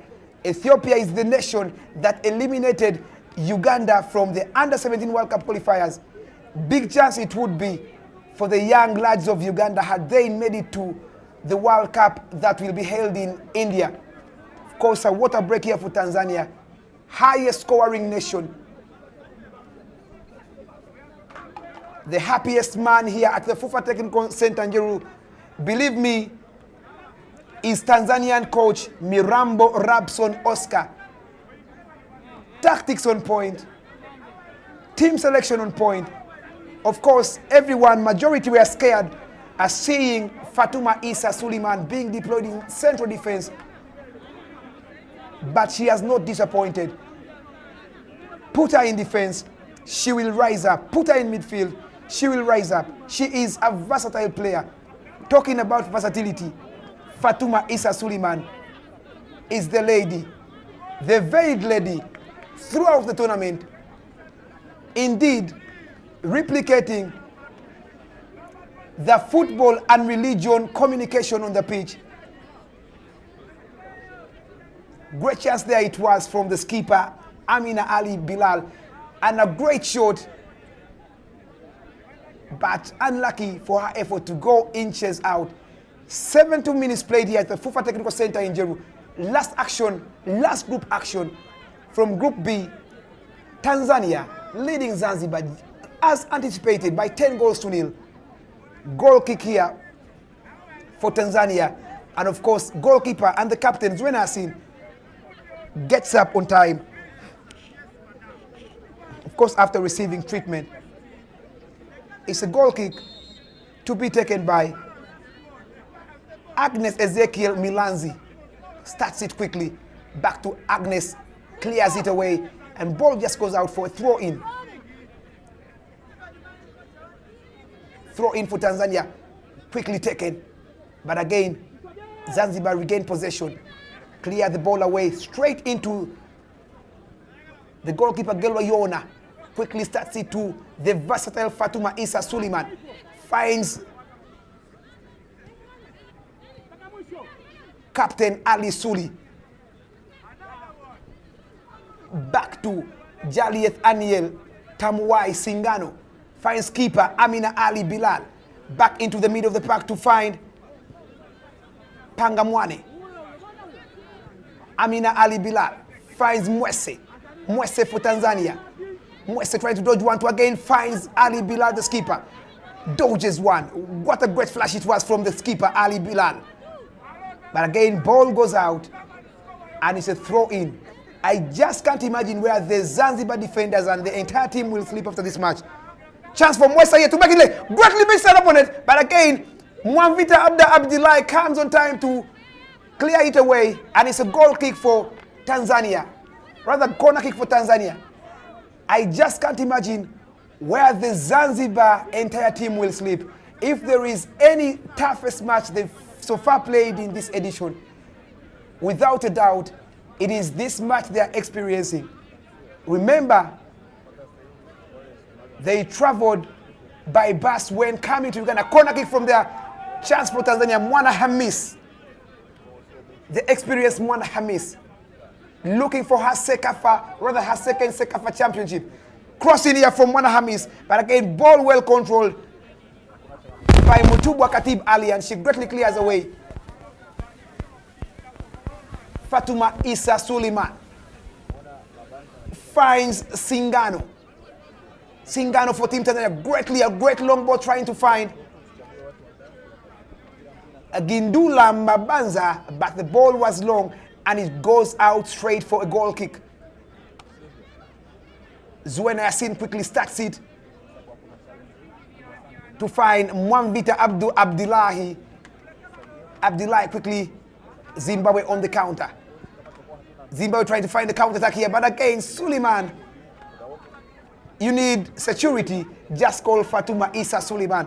Great game she is enjoying together with her skipper, Amina Ali Bilal. Tanzania looking for goal number 7. Mwamvita shot here for Tanzania, but again, ball just goes out for a goal kick. They just love trying. They know the results. They know the fruits that result from trying. In this tournament, they've already scored such goals from distance, and they can't they can't stop trying. Great shot it was there from Esther Mabanza Gindula, who already has her name onto the score sheet this evening. But again, she was unlucky for her effort to go out.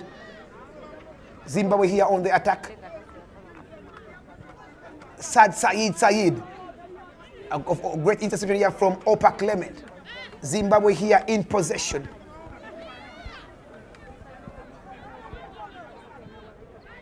Pangamwane regained possession through the skipper, Amina Ali. But again, Zimbabwe still away that ball. Great fighting spirit from the skipper, Ali, leading by example. Good on the ball, on and off the ball. Believe me, she is a big deal. Player turning out for the young African ladies FC in Tanzania. Chance here for Tanzania. Clement, Mwese trying to fight. Clement! She misses out on scoring goal number 4. When will she rather goal number 4 on her name rather, but again scoring goal number 5, that would have made her the top scorer of this Cecafa Women Championship. Look at that pass. Look at that interchange and the build-up. How did she miss out on that? Big chance squandered. They just can't stop scoring. They just can't stop going forward. Clement Opa is the player on your screen there. Jersey number 10. A jersey that is, of course, put on by Mbwana Samata for the senior side, that is the Taifa Stars. Mwese here for Tanzania. Mwese with a shot! And again, forcing goalkeeper Zuena Yasin into another save.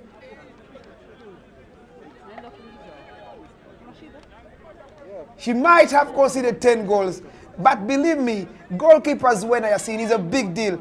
Look at the control from Mwese, look at the intelligence, look at the shot, but look at the save from Zuena. Chance here for Tanzania to make it number 11. Opa, ball cleared away by Mwavita Abdullahi Abdi. Zanzibar on the attack through Wigo Edward Magomo, but ball goes out and it's a throw-in for Tanzania.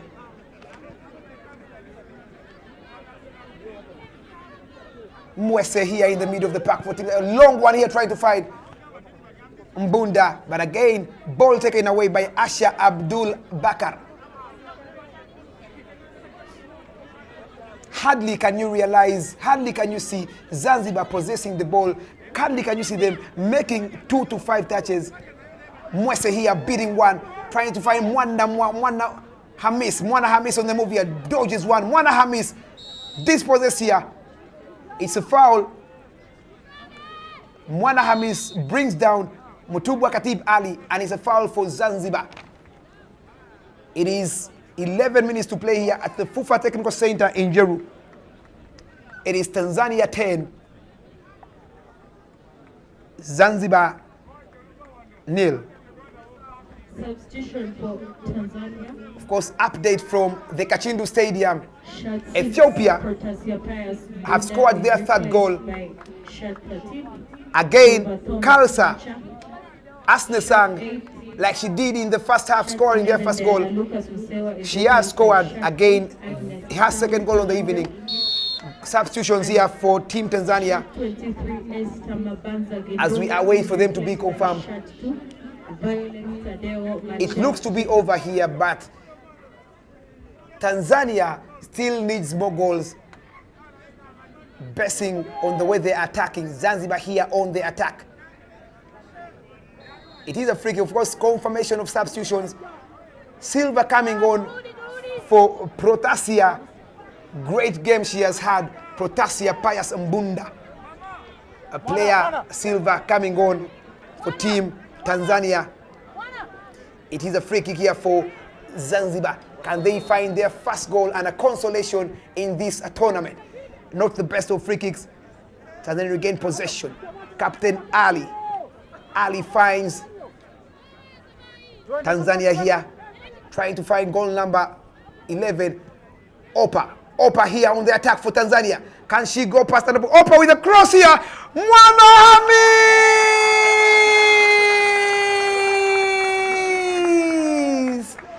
A hat-trick for Mwana Hamis. Mwana Hamis, just like Opa Clement, have bagged hat-tricks in this game. She didn't rise to the occasion in 2 games, but believe me, Mwana Hamis has had her best game so far in this edition. The player who won the first edition for Tanzania, scoring 2 goals against Kenya, she has registered a hat-trick to her name. Mwana Hamis is a big deal. Like I said, it was raining goals. It is still raining goals. Tanzania scored the 11th, but look at that pass from, that brilliant assist from Opa Clement. She will not score, but she will assist, just like she has done. Mwana Hamis comes to the party, and the party is still on. It is raining goals at the FUFA Technical Center in Jeru. Tanzania 11, Zanzibar 0. Another corner. They just can't stop scoring goals. They just can't stop scoring. Kasonga with the corner here for Tanzania. They still need more goals. As corner kick here from Kasonga. Chance for Tanzania. But again, ball goes straight into the hands of goalkeeper Zuwena Yasin. 8 minutes here to play at the FUFA Technical Center in Jeru. It is the Cecafa Women Championship match between Tanzania and Zanzibar. In the highest scoring match, it is Tanzania 11, Zanzibar 0.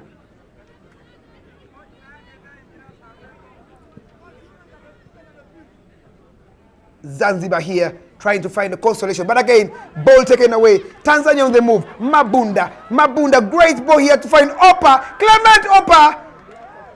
Great pressing there from Mwavita Abdullah Abdilai.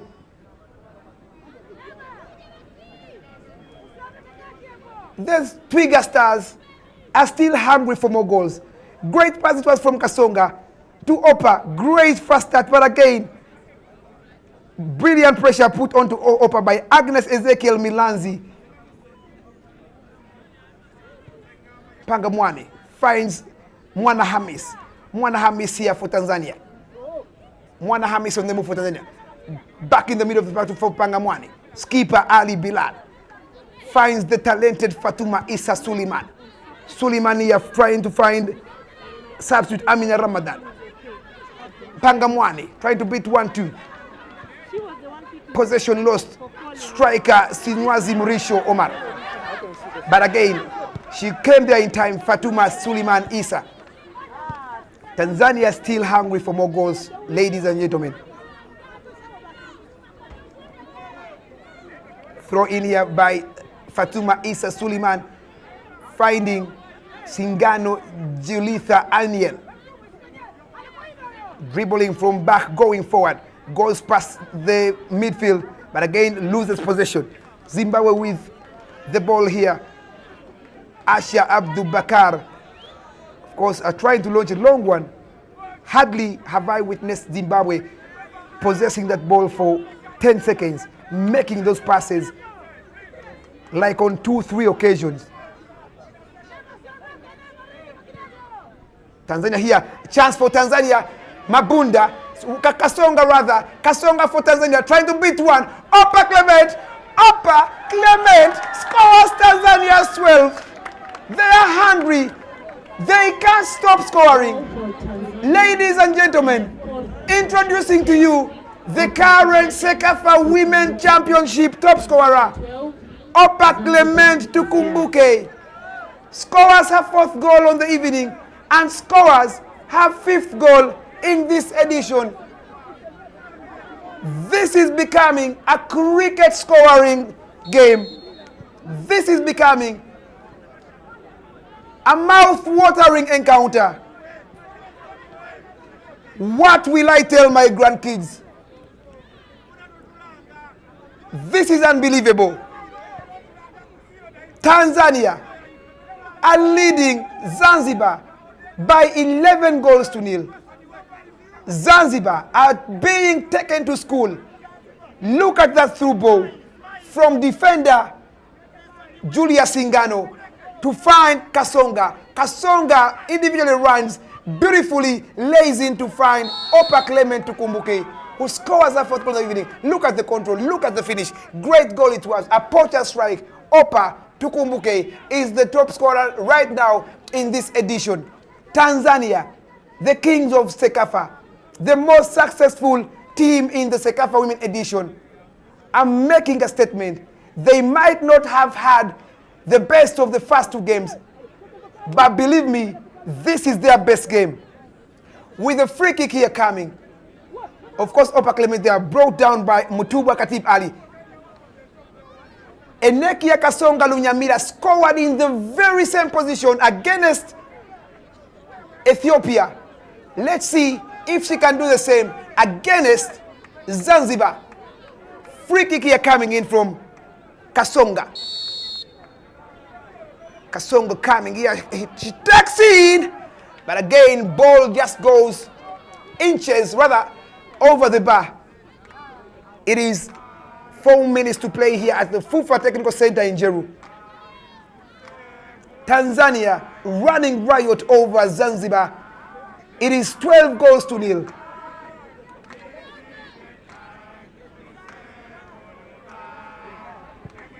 This is the biggest result in this edition of the Cecafa Women Championship. Of course, one of the biggest results did come in the last edition when Uganda beat Djibouti by 13 goals to nil. Tanzania are just 1 goal away from equaling that scoreline where Uganda beat Djibouti by 13 goals to nil.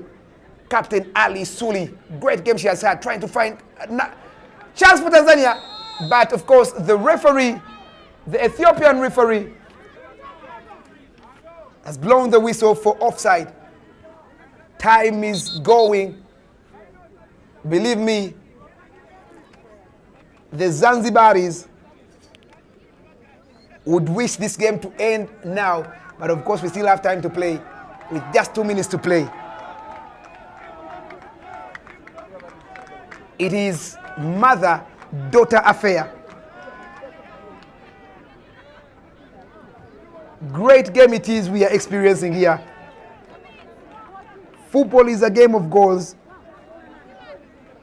and the goals have been witnessed in this encounter.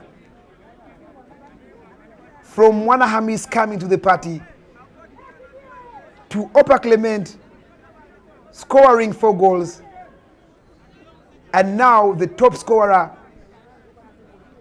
Tanzania, has officially come to the party and will progress past Group B as table leaders.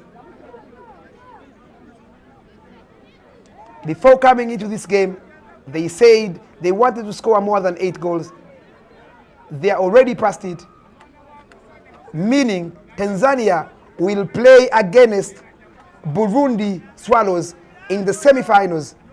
Uganda Crested Cranes will play against Rosa Abela's Ethiopia Lucy in the semi-finals. Great lineup for the semi-finals. Of course, football lovers will witness at the FIFA Technical Center in Jeru.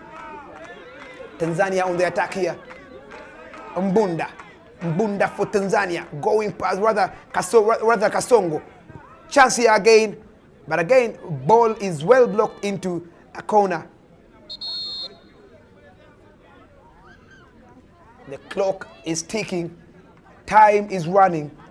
This is the last match in Group B. Of course, a substitution there for Zanzibari. Aisha Said are coming on for Zanzibari. Aisha Said.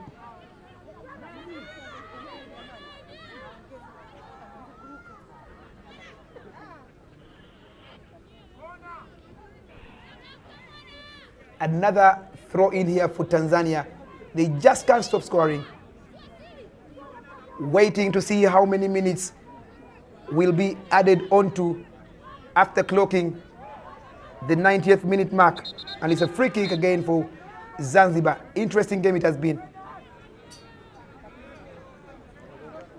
It is the Cecafa Women Championship, and we're live at the FIFA Technical Center in Jeru. It is 2 minutes of additional time. Tanzania are marching out of Group B.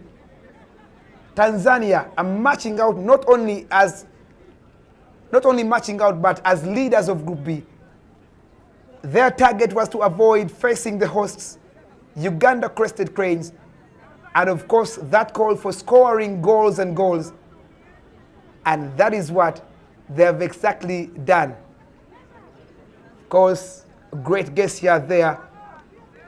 Fair play sportsmanship between Tanzania's keeper, that is Amina Ali Bilal, and of course the Zanzibar striker Sabahi Yusuf. And there is Mwana Hamis away as well. Remember, they are neighbors. That is why, of course, you're seeing that brilliant and fantastic gesture of sportsmanship. Time is going. The clock is ticking. Tanzania have run riot past the Zanzibari Queens. This is the last game Zanzibar are playing. Conceded 5 goals against Ethiopia. Conceded 1 goal.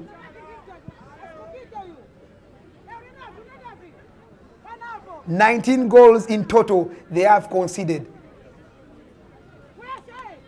The Zanzibar Queens are going home after being run riot by the Tanzania Twiga Stars, the most successful nation in the Cecafa Women Championship. Pass here for Tanzania, looking for goal number 13 here. Great through ball, but again, greatly intercepted by the Zanzibar defender. 2 minutes of added That is Mwamvita Abdullahi, Tanzania. Defender Singano Juthila back to goalkeeper Gelwa Yona. Finds the experienced and versatile Fatuma Isa Suleiman. Long one here, but again well intercepted, not yet safe. Zanzibar looking for a consolation and their first goal in this edition. Zanzibar in possession. Finding Duluth. Long searching ball here, but again, defender back to defender Suleiman. Tanzania here attacking. Tanzania in possession. Long one here trying to find Opa. Rather Mwana Hamis. Throw in for Tanzania. Quickly taken. Mpangamwane finding Kasango. Chance for Tanzania. Kasango here for Tanzania. Finding Mwana Hamisi. And again, forcing Zuena Yasin into a save.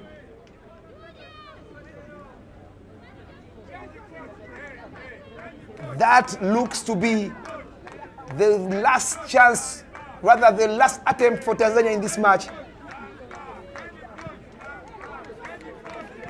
Game still on. A ball goes straight into the hands of Gelwa Yona. Pangamwane for Tanzania. Long one here trying to find Silva Thomas Mwacha, the substitute. Long throw in here from Silva. And the referee from Ethiopia, Miss Ghana Tilathun, makes no mistake to bring this highly entertaining game in terms of goals to an end. Tanzania progress past Group B as table leaders on goal difference and will not face Uganda, but instead will face the Burundi Swallows. Ethiopia, who have defeated South Sudan in the other encounter, also progress as second, which means they will face the Uganda Crested Cranes in the semi-finals. It is full time here at the FUFA Technical Center in Jeru. Tanzania have run riot over Zanzibar by 12 goals to nil.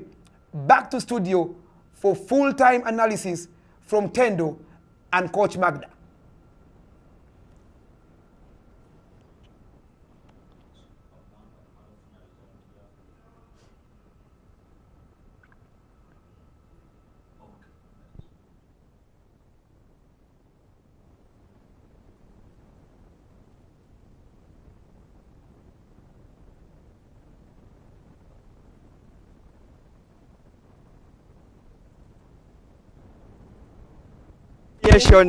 This evening it has been 12 goals to nil in favor of Tanzania beating Zanzibar, as Zanzibar finishing the tournament without scoring a single goal.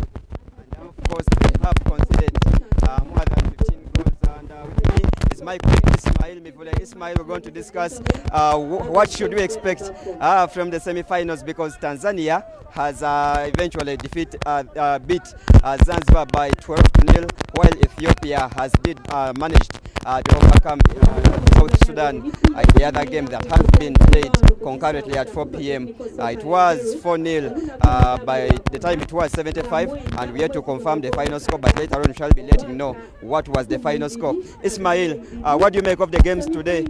Ethiopia and Tanzania reaching the semi-finals of the championship. Ethiopia will be facing Burundi, Ethiopia will be facing Uganda, Tanzania will be facing Burundi. What do you make of the games?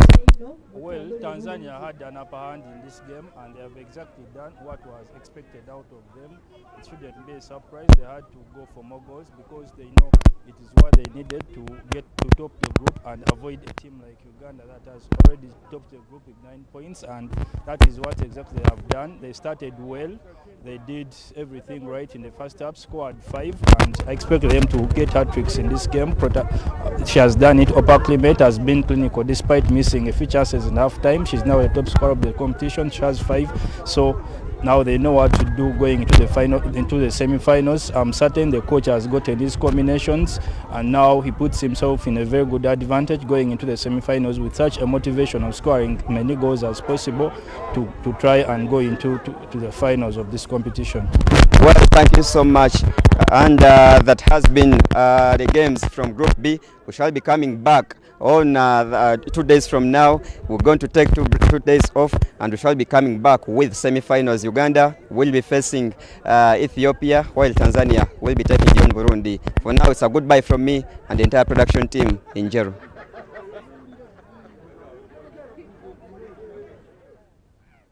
Dozen of goals there is what Tanzania could pack in the bag for Zanzibar as they head back to the neighboring Tanganyika area.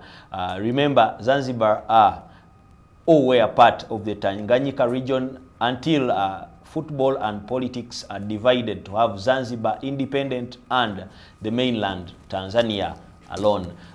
There, with a dozen goals, 4 goals, which is a haul from Opa Clementi, and a hat-trick from Omari Mwana Hamis there. Part of the scoring charts to go over and get closer. One of them went over, the pair of Fazila Ikwaput and Sandrine Nyonkuru, and then the other got closer. The same way right there, Ethiopia beat South Sudan 4-0 with only 1 goal from the captain, Loza Habera, a penalty, but again, a hat-trick there. It was a goals galore today. Unfortunately, both of the losing teams did not get their names on the score sheet. Someone sent me a message that apart from the dash in the name Dar es Salaam, they were 1 goal away from completing the whole Dar es Salaam name. Their captain. Football is Maracado. Yes, that is interesting. So there were only 1 goal to complete their capital city. That is good for Tanzania, just like we expected. They've just shown that they are still spear in the region. Probably Zanzibar would say, no, it's Dodoma. They should have beaten us 6. that is before. That is before. But now it was only 1, and it's just but like the goals. The goals are superb. The strength. The strength is good. The ingenuity. Everything for Tanzania today have been perfect. The only challenge with such situations is after scoring all those goals, the next game you might look for just 1. And that's what they're going to be doing on Thursday. It's not going to be it's not going to be easy for them to just score like those goals. So they have scored. That's what they wanted. Not to play against the Crested Cranes. They're going to play against Burundi, but it's not going to be the same as today. But if you are Gustave Nyonkuru, the coach of Burundi, they have 2 days to prepare. I don't know what tactics they will be coaching themselves against, because we've seen the bus of Zanzibar, not strong like South Sudan's, but it has been annihilated. Very much. Like I even opted, like I don't know why the coach opted for that, because they cannot play a bus like Zanzibar team. They were all over, they were marking themselves. All the 9 players, you could see they were in the defensive third, but still Tanzania would penetrate through with passes, runs, crosses, everything. So that was not a very good approach for Zanzibar. Their players do not have that ability, so coach should change, because we come up with a game plan based on the abilities of our players. So with that, today it was not good. However, if someone said like Zanzibar has conceded 12, they would think what I said, that though it's not allowed in football, that because they are sisters, they just gave in, but they have put on a very good fight. Of course, if they were following what was happening there was no need of actually getting 12. This is what they need, and they were ruthless. Actually, they would have asked them, Mufachi. Exactly. Mtuleke tuiteo. Jamaa mumeshashama nini bwana? Yes. Of course, the strikers, especially Omari Mwanahamis, she has been silent all through. Yes. She comes in with a hat-trick, and all of a sudden she is inspired. It is so surprising that she might actually lead the Tanzanian team if they are going to go all the way. And the ones who have been active, you would see them disappearing. The same way Sandra Nabweteme came up, and all of a sudden she's now also among the goals there with that brace yesterday. But again, you wonder how you would put Zuena Hamis in your team of the tournament with that statistic. That is the cruelty of this result. Zuena Hamis is still my best goalkeeper so far. And actually, I think with goalkeepers it's not fair. They should have their own docket where they judge them, not with all players. Zuena because Yassin. it will limit these young girls and women, or even players, to become goalkeepers. See all the saves in spite of the 12 goals, yes. But again, she's the woman of the match. But again, she's not even on the list. No one is going to think about her when they're talking about the goalkeeper. Even when she got injured, I think the ones on the bench were like, ah! Who's going there? Wataniua. Not me.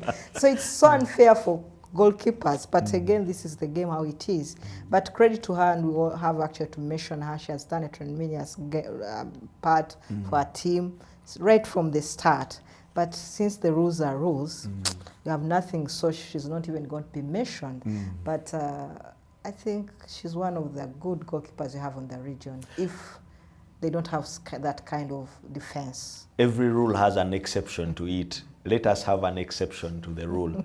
We should not talk so much about this game. Let us leave it as it is, only to tell you that having scored 12 against Zanzibar, Tanzania are through to the semi-final, and they are going to face Burundi. Same way, Ethiopia, who have beaten South Sudan, will play against the Crested Cranes of Uganda. And those games will come on Thursday, both of them, one at 1 p.m. and the other at 4 p.m. You should catch us on FUFA TV for that live action. Be around as the stories unfolded. Can Tanzania score more, or are we going to see an agonizing end to a team that has scored again so languishly? But again, a quick reminder before we go. On Wednesday, Uganda Cranes is going to play against Niger, and the tickets are on sale. Rush to the FUFA house at that shop outside where you'll find jerseys. You'll buy yourself a jersey and a ticket. A ticket is only 10,000 shillings and the VIP is 50,000. The peculiar thing about that game is there are few tickets on sale because apparently the COVID rules are still existing in some aspects of our game. So the early bird will catch the worm. I am Teno Nikta Musoke with my colleague Majida Nantanda. We hope to see you again on Thursday